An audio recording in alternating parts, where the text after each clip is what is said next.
Assalamualaikum warahmatullahi wabarakatuh. Nahmadukallahumma kama ammartana an nahmad wa nusalli wa nusallimu ala sayyidina Muhammadin wa ala alihi wa ashabihi wa tabi'in wa tabi'ihim bi ihsanin ila yaumil liqa'illahi samad. Amma ba'du. Sahabat Baitul Jannah TV yang dirahmati Allah Subhanahu wa taala. Kita bersyukur kepada Allah Subhanahu wa taala atas segala nikmat-nikmat yang telah Allah berikan kepada kita. Semoga semua nikmat yang kita tak mungkin sanggup menghitungnya makin mendekatkan diri kepada Allah, bukan sebaliknya, naudzubillah, menjauhkan diri kita kepada Allah. Bersolawat dan salam kita haturkan kepada junjungan kita Nabi Agung Muhammad sallallahu alaihi wasallam. Mudah-mudahan dengan rasa mahabbah, rasa cinta kita dan dengan kesungguhan kita untuk mengikuti sunnah-sunnahnya, mudah-mudahan kita diberi syafaatnya di hari kiamat nanti. Amin ya rabbal alamin. Sahabat Baitul Jannah TV yang dimuliakan Allah Subhanahu wa taala.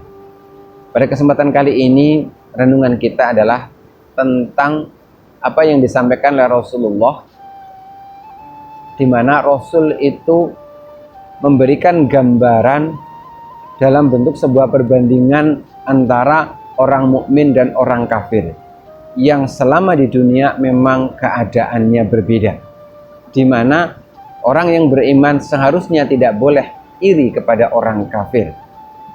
Pada suatu ketika Rasul menyampaikan sebuah hadis yang diriwayatkan oleh Abu Hurairah. Bismillahirrahmanirrahim. An Abi Hurairah qala Rasulullah sallallahu alaihi wasallam, ad-dunya sijnul mu'min wa jannatul kafir.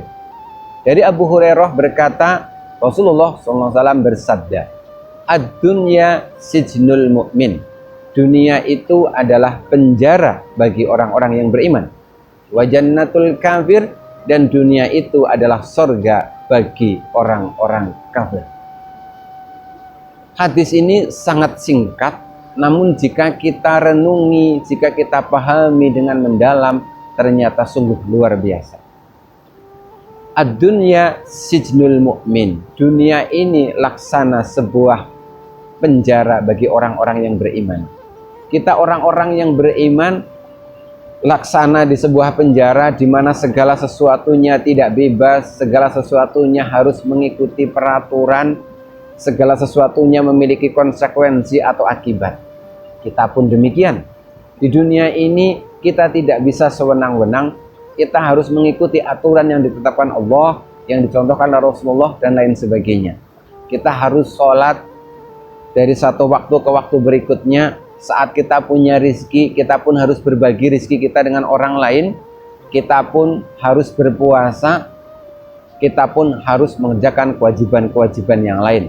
Berbakti kepada orang tua, mengurus keluarga, peduli dengan tetangga, lingkungan, dan lain sebagainya.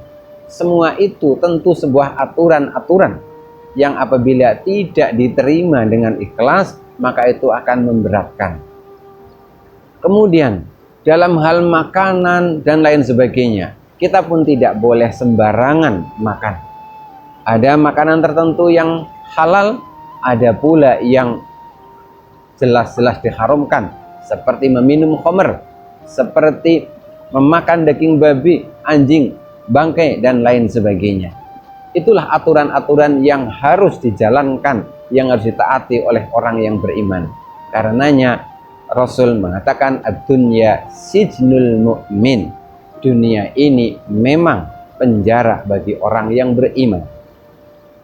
Bagaimana dengan orang kafir? Orang kafir ini hidupnya bebas. Dia boleh melakukan apa saja.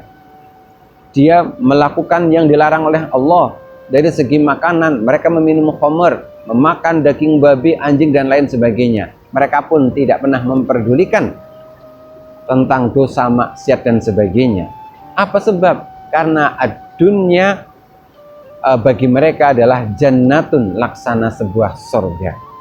Boleh di sini bukan berarti mereka tidak akan diadab, bukan demikian. Tetapi bahwa orang-orang kafir ini memang di dunia dilepaskan, dibebaskan, karena mereka telah dipersiapkan sebuah adab yang pedih di neraka nanti. Selanjutnya, bagi orang yang beriman, walaupun dunia ini adalah penjara, Namun kita tidak boleh keliru memahami hadis ini. Bukan berarti kita tidak boleh menikmati rizki-rizki Allah di dunia ini. Bukan berarti lantas kita tidak boleh memakai baju yang bagus. Bukan berarti lantas kita tidak boleh makan enak. Bukan seperti itu.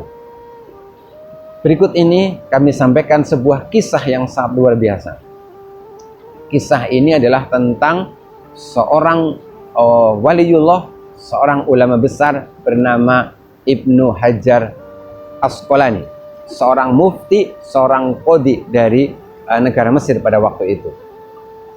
Walaupun Ibnu Hajar Asqalani ini adalah seorang ulama yang wirai, yang zuhud dalam urusan dunia, namun karena dia menjadi seorang mufti, menjadi seorang qadhi, menjadi seorang hakim di Mesir pada waktu itu, dia diperintahkan oleh raja agar dia itu memanfaatkan fasilitas yang diberikan oleh negara. Ketika akan pergi berangkat bekerja, Imam Ibnu Hajar Asqalani ini menaiki sebuah kereta kuda yang sangat indah, memakai sebuah baju kebesaran yang sangat indah. Pada suatu ketika berjalan melewati sebuah pasar, tiba-tiba keretanya terhenti karena di depan ada seorang pria yang menghalang-halanginya, menghalangi jalannya kereta tersebut. Ternyata pria tersebut adalah seorang pria Yahudi. Dia profesinya adalah penjual minyak. Bajunya sangat kusut, badannya sangat bau, hidupnya seperti penuh dengan penderitaan.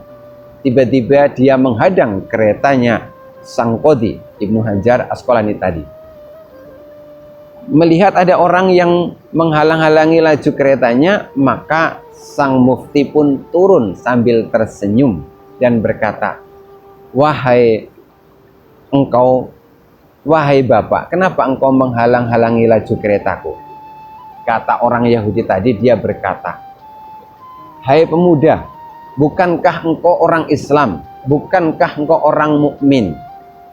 Apakah engkau tidak membaca hadis Rasulullah bahwa dunia itu adalah penjara bagi orang mukmin dan surga bagi orang kafir? Aku ini adalah orang kafir, hidupku penuh dengan penderitaan, hidupku serba susah. Kalau begitu, justru aku yang orang mukmin dan engkaulah orang kafirnya, kata orang Yahudi tadi.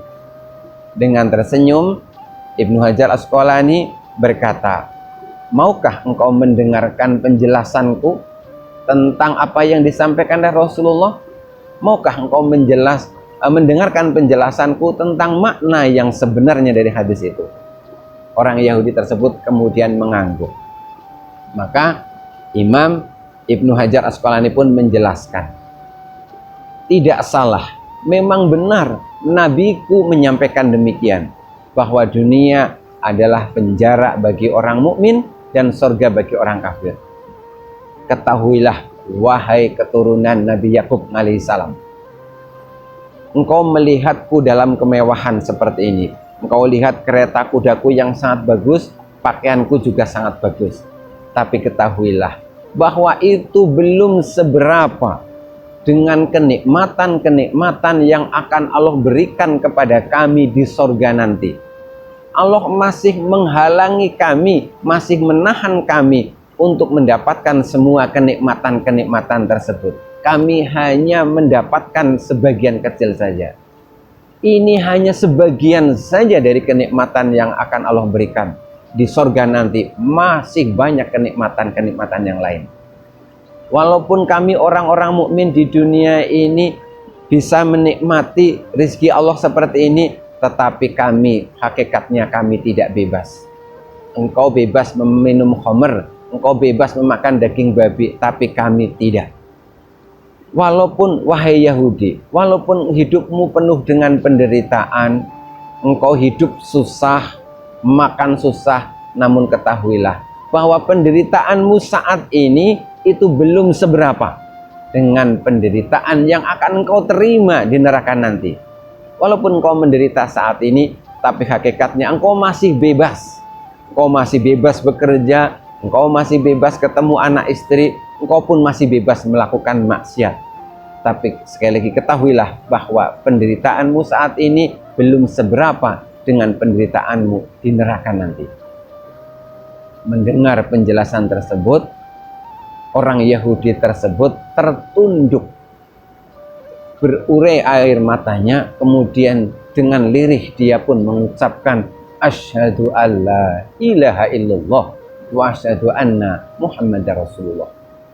Mendengar itu, sang Syekh Ibnu Hajar Asqalani lalu mendekati orang Yahudi tadi, kemudian tanpa ragu dia pun memeluknya dan berkata, selamat datang wahai Yahudi, engkau sekarang telah menjadi muslim, engkau telah menerima hidayah dari Allah Subhanahu wa ta'ala.